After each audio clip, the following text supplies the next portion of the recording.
Hi there, welcome to this tutorial brought to you by Team Epic.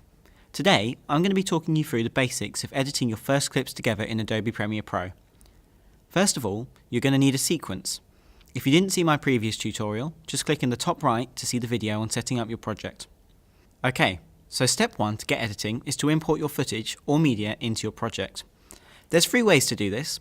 The most simple is to go to File, Import, and then select your footage in your file browser.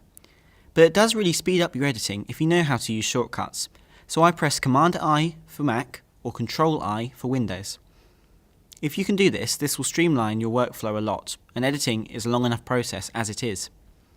I'll put a link in the description to our handy list of shortcuts, which has a list of all the useful shortcuts for Premiere.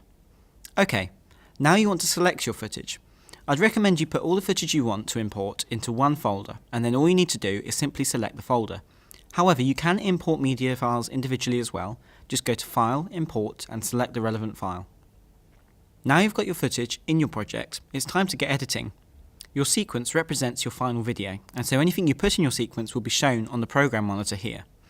If your window looks a little different to mine, just navigate to Window, Workspace, and select Editing. If it still doesn't change, select Reset Current Workspace. The program monitor shows you the content of your sequence. So if I drag a clip into my sequence and press play, using the spacebar, you'll see the program monitor reflects this. If I drag another clip in after the previous one, it will show me the sequence with that clip edited right after the next.